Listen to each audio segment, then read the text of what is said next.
sigaret chekuvchi tanishlaringga videoni tashlang, juda foydasi tegadi. Rosa chekaman, iloji yo'q, chidolmayman deydigan bo'lsang bori, bilasan? Karim necha pachka sigaret chekasan kuniga? 2 pachka. Puli necha pul bo'ladi 2 pachkan? 50 ming bo'ladi. 50 ming bo'lsa, oyiga 1,5 millionlik sigaret chekasan. Katta farzanding necha yosh? 16 yosh. 16 yosh. O'shani qo'liga 1,5 milliondan bersang, o'zini tengqurlarining ichida eng boy bo'lishligini bilasanmi? Oyiga 1,5 million bersang. Ha. Nimaga chekasan? Tasholmaysan. Xumorda endi. Ober, sigaret tashlash yo'lini o'rgataman. Sigaretingni ber. Poxodu sigaret chekadigan o'rtoqlar, men ko'p odamni bilaman-da, kuniga 5 pachka sigaret chekadigan odamlarni bilaman. Bugun olasizlar sigaretni,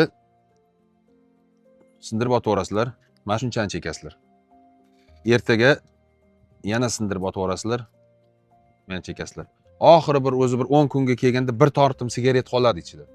Bir tortimda 3-4 kun chekib yuringlar, bir tortim bir shuni tashlash osonroq bo'ladi-da. Bu mayli 1,5 million pul topiladi, lekin seni organizmingga bilasan, taxminan 50 million, 100 million, balkim 1 milliardlik zarar kelyapti, bilasan?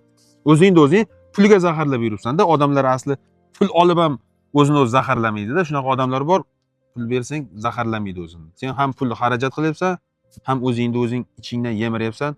Ertaga og'ir qariganingda bilasan hali. Nafas ola olmay qolasan, yo'talib uxlolmay kechalari bilan ham ana bir xil mo'ylovli odamlar bor, bilasizlarmi? Mo'ylov qizarib ketadi tutundan. Seniki ham mo'yloving qizarishni boshlab yuboribdi.